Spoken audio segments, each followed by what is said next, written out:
أعوذ بكلمات الله التامة من شر ما خلق بسم الله الذي لا يضر مع اسمه شيء في الأرض ولا في السماء وهو السميع العليم الحمد لله رب العالمين حمدا كثيرا طيبا باركا فيه الذي بنعمته تتم الصالحات والصلاة والسلام على نبينا محمد صلى الله عليه وسلم وعلى آله وأصحابه ومن تبعهم بإحسان إلى يوم لا ريب فيه أما بعد رب اشرح لي صدري ويسر لي أمري واحلل عقدة من لساني يفقهوا قولي اللهم إنا نسألك علما نافعا ورزقا طيبا وعملا متقبلا ونعوذ بك من علم لا ينفع ومن قلب لا يخشى ومن نفس لا تشبع ومن دعوة لا يستجاب لها أما بعد.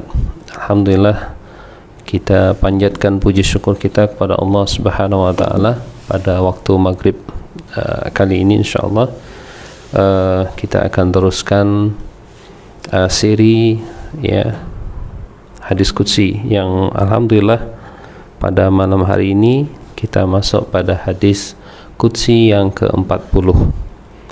Ini bermakna kalau ada 60 hadis qudsi yang akan dikongsikan ya, adik-adik semua di rumah alhamdulillah sudah mengikuti 2/3 daripada konten buku inilah ya.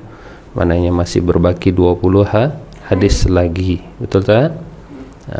Kita mohon pada Allah Subhanahu wa taala diberikan ya kepada ya adik Asaj dan seluruh adik-adik di rumah ya diberikan kesehatan ya sehingga boleh mengikuti sesi ini sampai khatam insyaallah. Dan yang lebih penting ya dari 60 hadis ya qudsi yang dikongsikan nantinya sedikit demi sedikit ada perkara yang kita berusaha untuk mengamalkannya. Betul tak? Mengamalkannya dalam kehidupan kita. Kalau sebelumnya kita tak tahu, kemudian kita tahu, maka itu sudah jadi beban bagi kita. Betul tak? Kalau sebelumnya adik tak tahu, lepas itu adik tahu, berbeza tak? Allah katakan hal yastawil ladzi la ya'lamuna wal ladzina la ya'lamun. Sama ke tak orang yang berpengetahuan dan tak berpengetahuan? Lain, beza. Betul tak? Maka kalau berbeza, selepas kita berilmu, maka kita berusaha untuk mengamalkannya. Betul tak? Nah, itu yang membezakannya. Tapi kalau kita tak tahu apa-apa, kita tidak ada apa-apa beban. Betul tak? Tapi kalau sudah tahu, maka adik-adik semua punya satu tanggung jawab untuk mengamalkannya. Kita berharap bahwa kita boleh sampai ya ke tahap mencoba untuk mengamalkan ya sedikit demi sedikit apa yang baru kita ketahui ya, itu insyaallah. Baiklah, insyaallah pada malam hari ini ya kita akan masuk hadis qudsi yang ke-40. Adik-adik di rumah yang sudah memiliki kitab ini boleh buka ya. Muka surat berapa dek? Muka surat 72. Muka surat 72. Baik, saya akan bagi masa kepada adik Asaj untuk membacakan hadis qudsi yang ke-40. Silakan.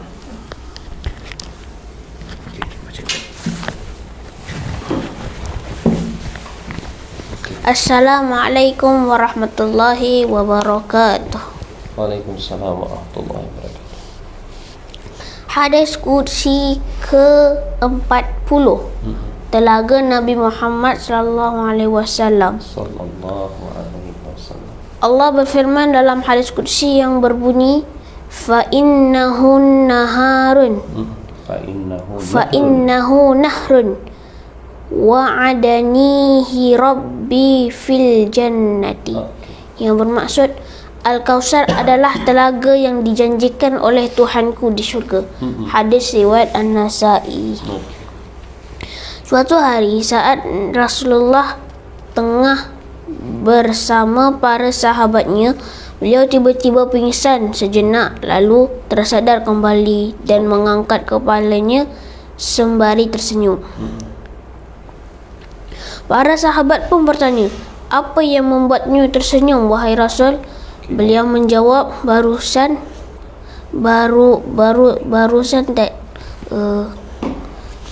macam mana cakap? Baru sahaja turun kepadaku sebuah surat dengan menyebut nama Allah yang Maha Pengasih lagi Maha Penyayang. Sungguh kami telah memberikan kepadamu Al-Kausar. Kerana itu dirikanlah salat kerana Tuhanmu dan berkurbanlah. Sungguh orang-orang yang membenci kamu dialah yang terputus. Nabi Muhammad bertanya, tahukah kalian apa itu Al-Kausar? Para sahabat menjawab, Allah dan Rasulnya yang lebih tahu. Yang lebih bagus, wallahu a'lam bisawab. Beliau berkata, sungguh Al-Kausar itu merupakan telaga yang dijanjikan Tuhanku di syurga. Wadah-wadahnya lebih banyak daripada hitungan bintang. Telaga itu didatangi oleh umatku. Tiba-tiba ada seorang hamba di antara umatku yang ditarik. Kemudian aku berkata, wahai Tuhanku, sesungguhnya dia adalah dari golonganku. Lalu Allah berkata, engkau tidak tahu perkara baru yang akan dibuat setelahmu. Hadis riwayat Nasa'i. Pelajaran hadis. Alangkah indahnya dan luasnya telaga Nabi Muhammad SAW. Itulah anugerah yang Allah berikan khusus kepada beliau. Semoga kita semua diberi kesempatan. Semoga kita semua diberi kesempatan untuk merasakan nikmatnya telaga Nabi Muhammad SAW di syurga nanti, insya-Allah.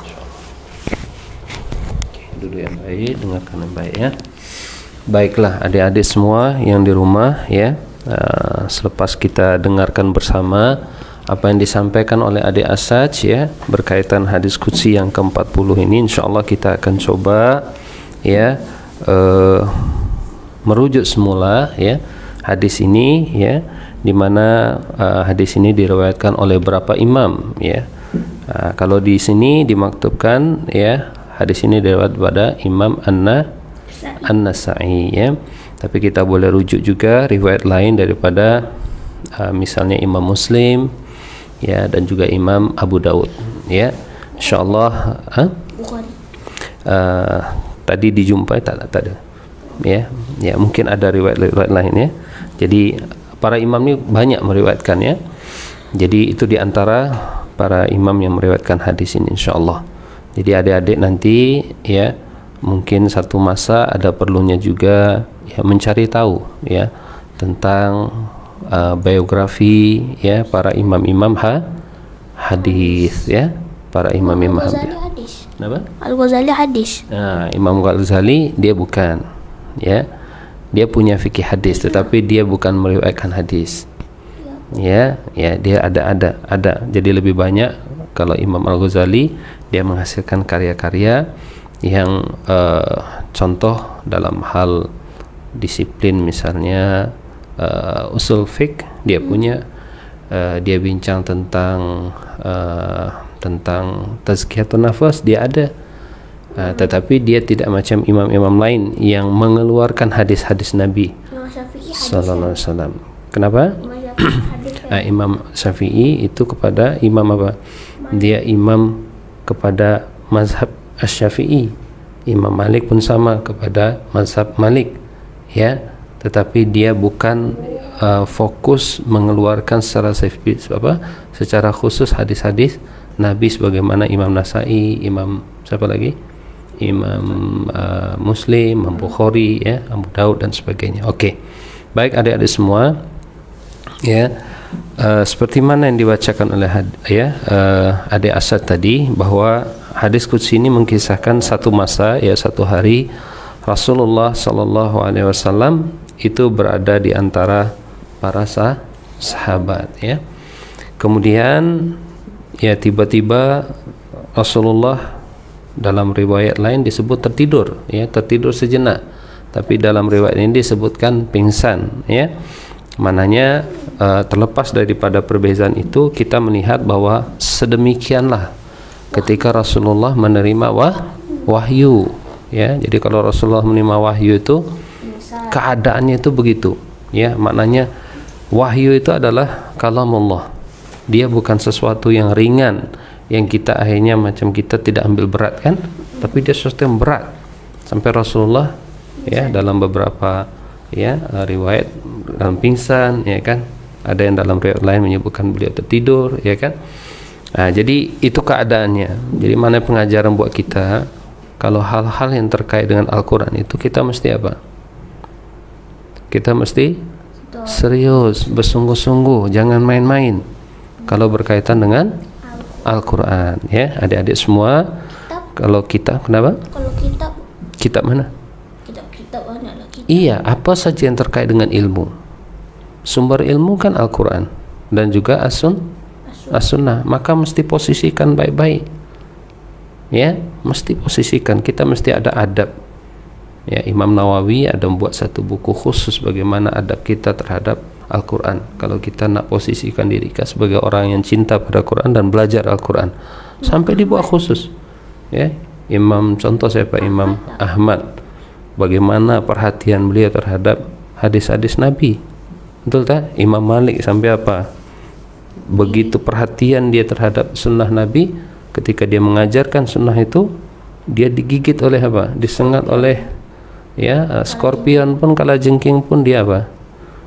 Dia sampai tak rasa, ya kan? Kenapa? Saya kata muridnya, Syekh, awak tak rasa. Muridnya pula yang boleh apa? Memperhatikan kan? Nunjukkan seperti demikianlah. Jadi hal-hal terkait dengan Quran dan Sunnah, ya, kita mesti posisikan secara apa? Utama. Kalau belajar dalam keadaan mencoba dalam keadaan apa? Bersih dulu, ambil wuduk dulu, ya. Kalau nak mandi dulu, baru belajar, ya, betul tak? Jadi kita dalam berhadapan dengan Al-Quran itu dalam keadaan memposisikan Al-Quran secara apa? Dalam keadaan kita bersih. Macam Umar masuk Islam. Macam Umar, oh, masya Allah, betul. Macam Umar masuk Islam, ya.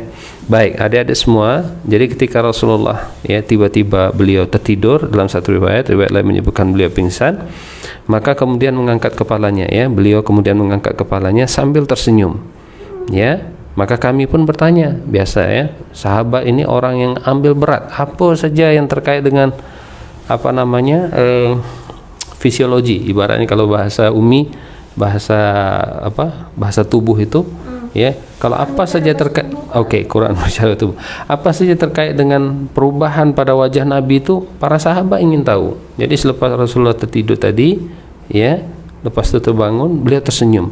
Dan sahabat tanya, ya, wahai Rasulullah, apa yang membuat engkau tersenyum?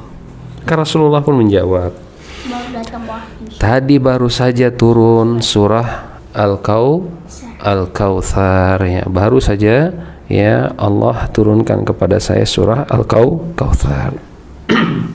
Surah Al-Kautsar ini surah yang termasuk surah yang paling pendek, ya, hanya terdiri daripada 3 ayat. Adik-adik sudah hafal semua di rumah? Adik sudah hafal? Oke, coba bacakan. A'udzubillahi minasyaitonirrajim. Bismillahirrahmanirrahim. Inna a'tainakal kautsar. Fashalli li rabbika wanhar. Inna syani'aka wal abtar. Oke, di sini tadi dalam buku sudah ditulis, ya, terjemahannya, ya, di mana Allah Subhanahu wa taala berfirman dalam surah Al-Kautsar ini, ya, sesungguhnya kami telah memberikan kepada engkau wahai Muhammad, yaitu apa? Nikmat yang banyak. Al-Kautsar itu terjemahannya nanti kita sebutkan insyaallah. Kemudian maka dirikanlah solat, fasholli li rabbika wanhar, dan berkorbanlah, sesungguhnya orang-orang yang membenci kamu dialah orang-orang yang terputus. Kemudian Rasulullah, ya, selepas membacakan, ya, surah Al-Kautsar tadi, maka Rasulullah pun bertanya kepada para sahabat yang ada bersamanya, ya, apakah kalian tahu apa Al-Kautsar tersebut?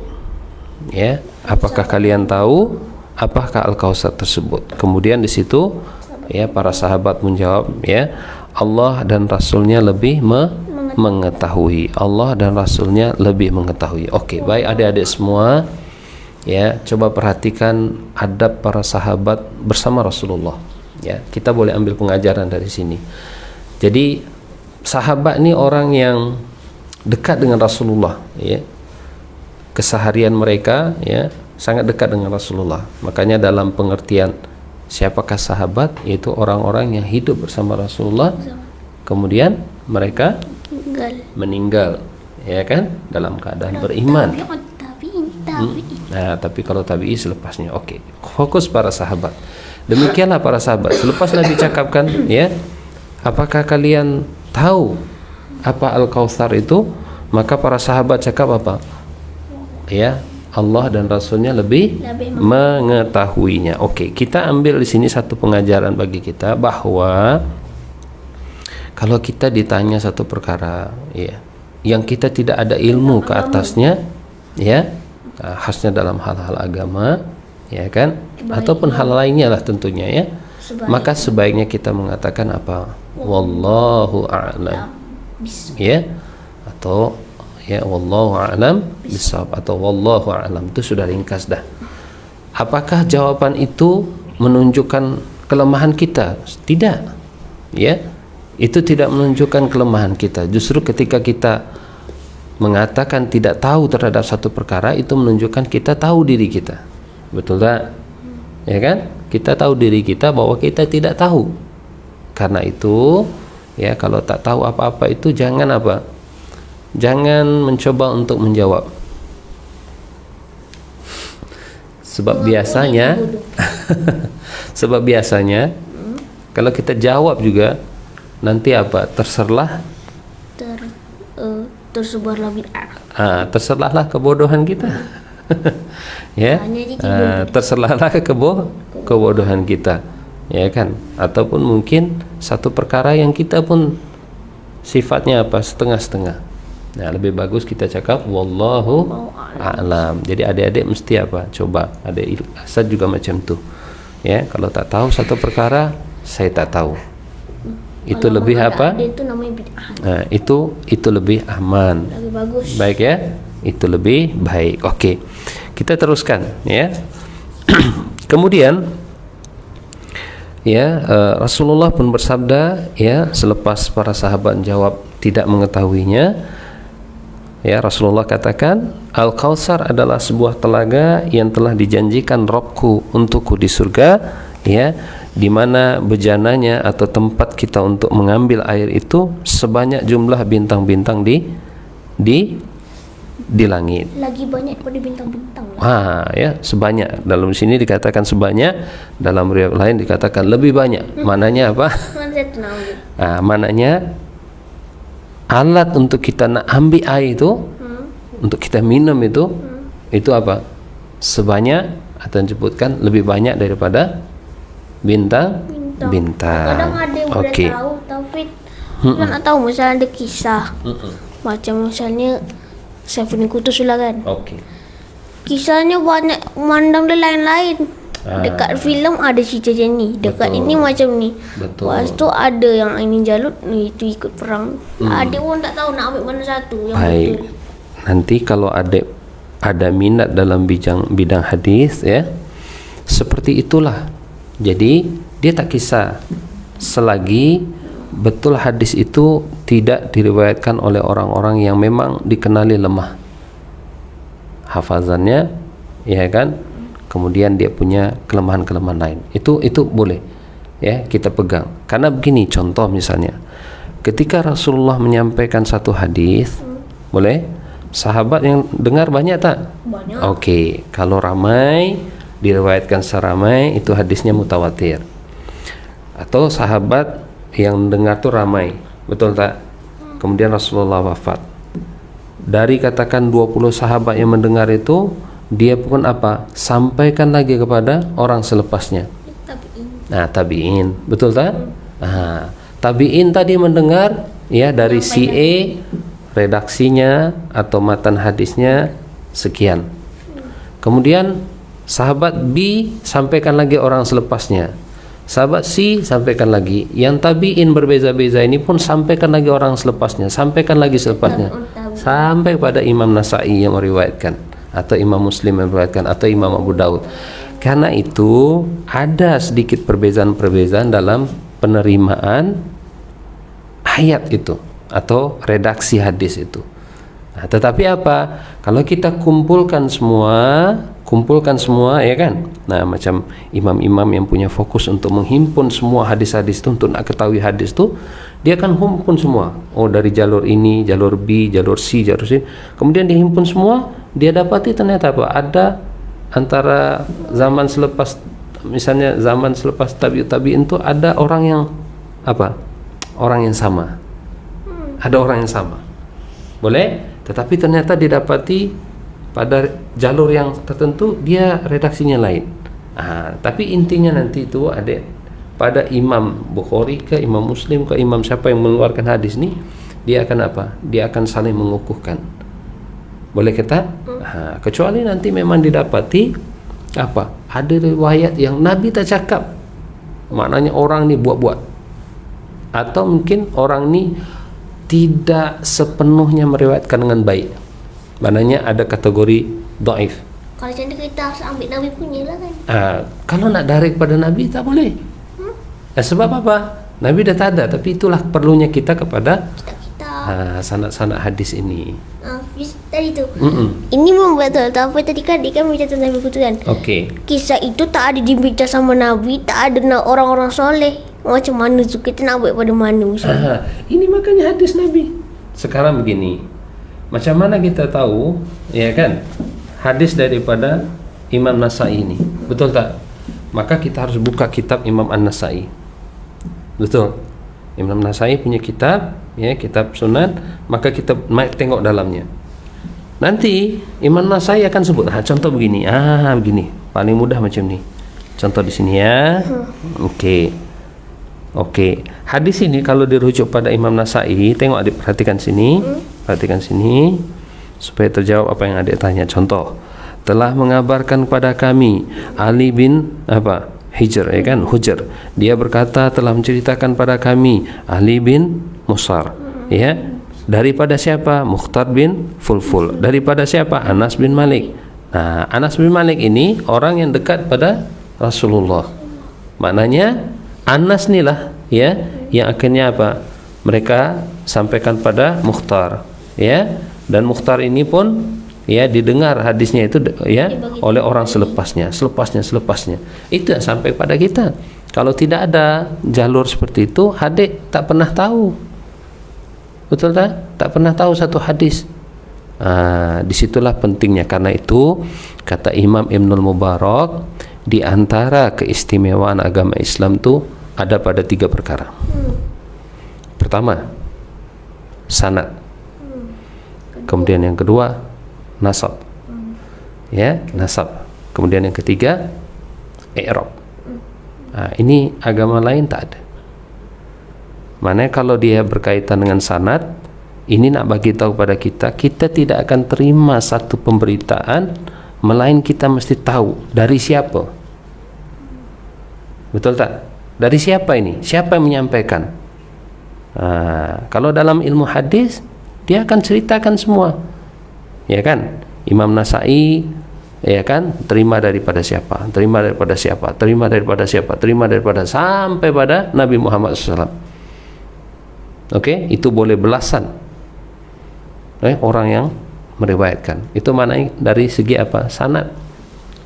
Itu Islam saja, tak ada benda lain. Coba dia belajar apa saja disiplin ilmu, tak ada macam tu. Makanya Al-Quran pun mengajarkan, ketika ada satu berita sampai kepada engkau, maka mesti tabayun dulu, cari, selidik untuk dapatkan maklumat. Siapa yang ceritakan ini? Berita ini ada siapa yang menyampaikan? Yang kedua, nasab, ya kan? Atau kita sebut kunyah lah, ya. Misalnya Abu Ilkiyah, misalnya contoh kan. Nanti adik misalnya apa? Sebut diri adik misalnya Ibnu Chandra misalnya. Ya kan, itu nasab. Jadi dalam Islam dijaga.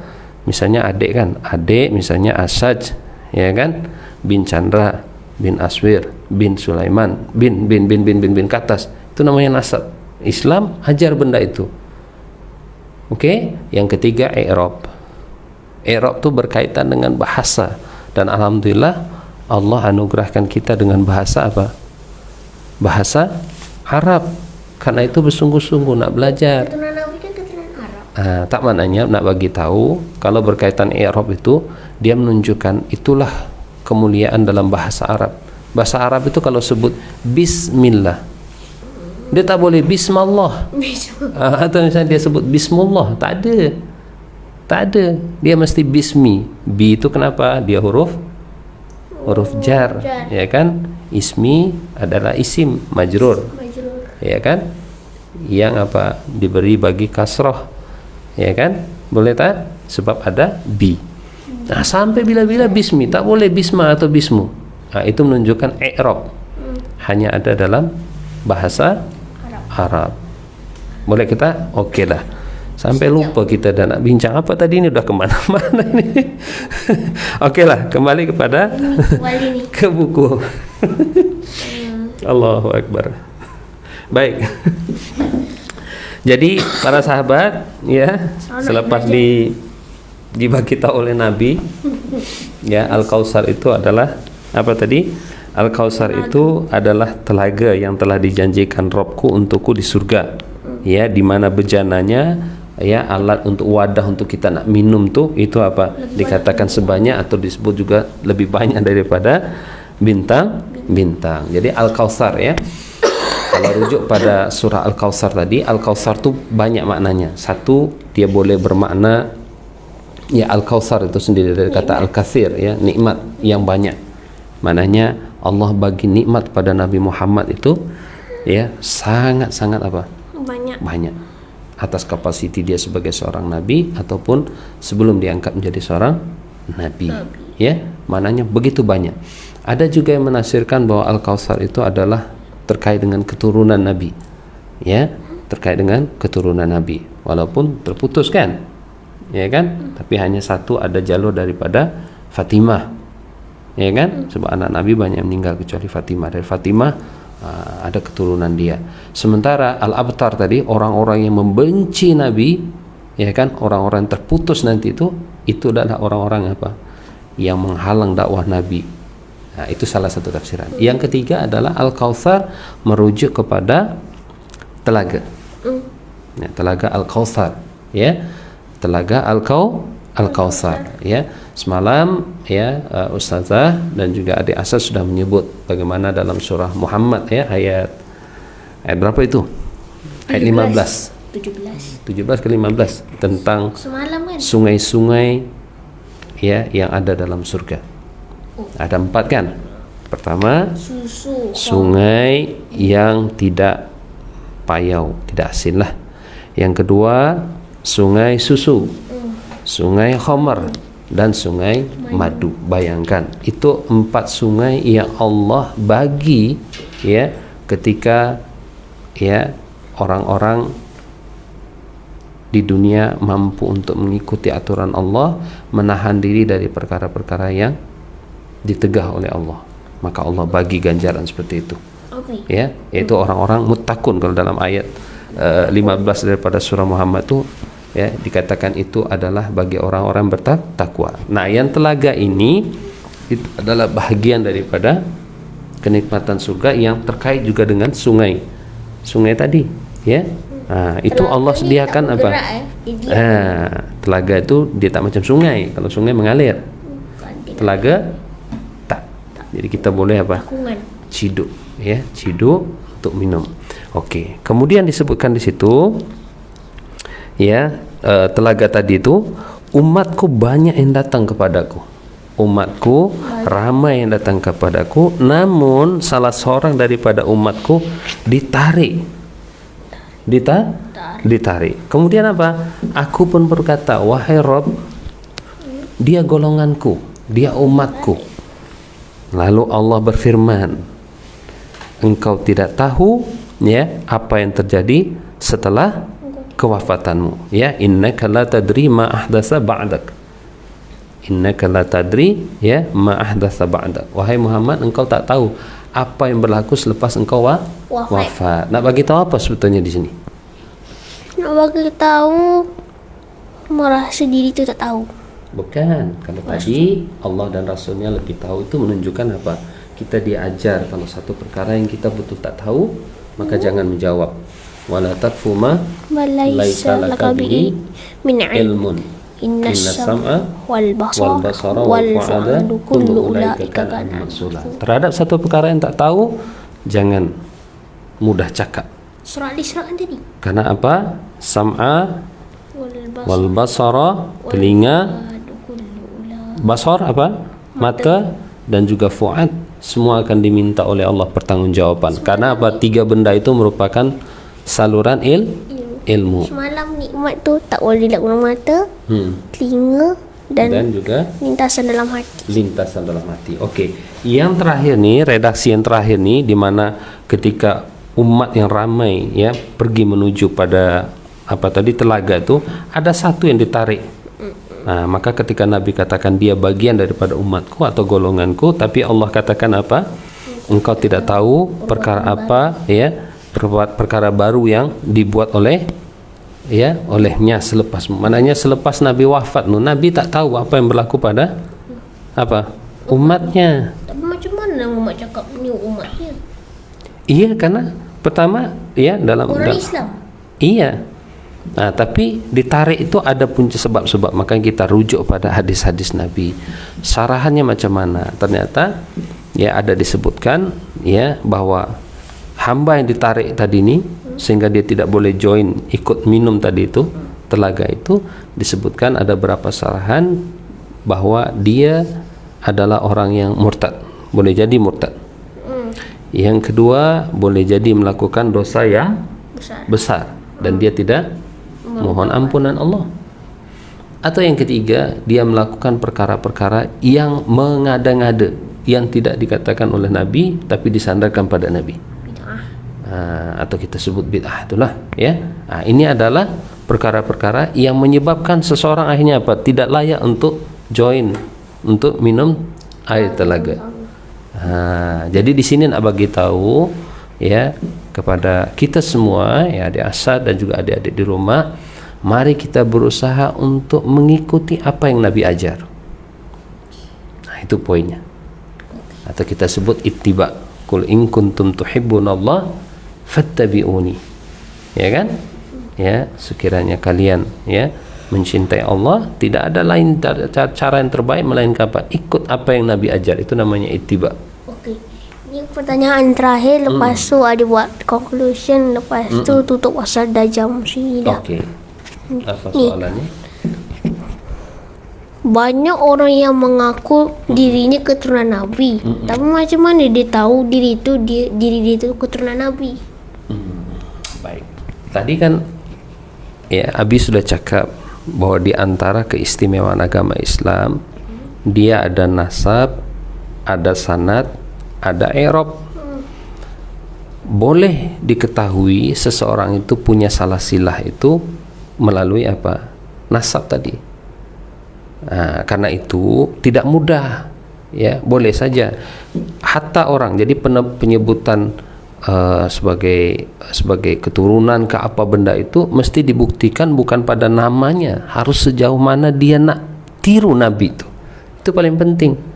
Orang boleh saja punya gelar sekian-sekian, tetapi apa? Perangai dia tidak sebagaimana yang Nabi ajarkan. Itu tak betul. Ada bagi tahu juga. Tapi ni tak tahulah, ambil daripada mana cakap. Tu siapa tu? Quraisy Shihab. Okey. Ya kan, contohlah ramai ya, contoh ya, contoh. Ada orang kadang-kadang dia punya salah silah tapi dia tidak pernah mau mengaku. Dia tidak penting katanya, karena untuk apa saya punya gelar-gelar tetapi apa? Perangai saya tidak sebagaimana yang Nabi ajar. Banyak orang-orang mengaku dia boleh buat apa je pasal mata-mata. Iya, betul. Hanya terjadilah bid'ah. Jadi pentingnya di sini untuk kita apa? Kadang-kadang kita terlalu mengambil berat masalah gelaran, tetapi dalam hal ini ya di mana Nabi sampai tidak tahu bagaimana orang-orang selepasnya itu keadaannya. Yaitu tadi orang yang mudah tadi mengaku cinta Nabi, tapi apa? Melakukan perangai-perangai yang Nabi tak ajar. Betul tak? Mengada-ngada dalam hal agama, ya kan? Nabi suruh ikut dia, ya kan? Maka orang-orang yang patutnya apa?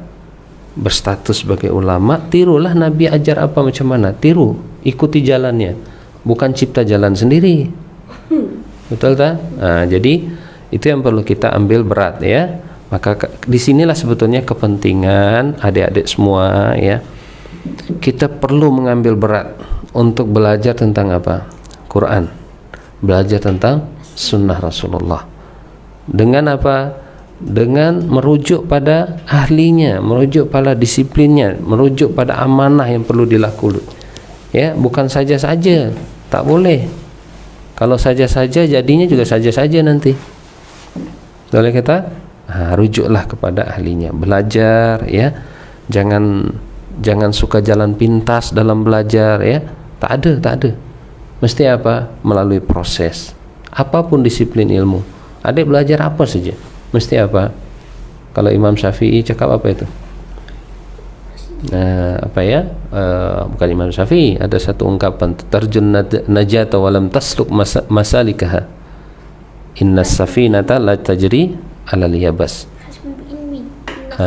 Jadi ada orang yang mengharapkan ya kenajatan atau kejayaan, tetapi apa? Dia tidak menempuh jalan yang sepatutnya. Maka ketahuilah bahwasanya apa? As-safinah, sampan itu tidak pernah melalui daratan. Pernah tengok sampan boleh lalu daratan? Tak pernah. Betul tak?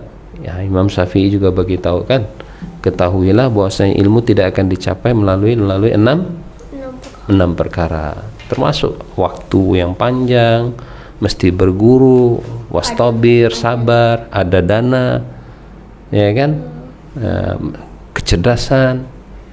Betul tak? Itu benda-benda mesti dimiliki dalam belajar. Ada tuh 6 perkara yang membuat kita sukses dalam hidup. Apa? Suksesnya adik pun belajar pada ni saya tulis sukses.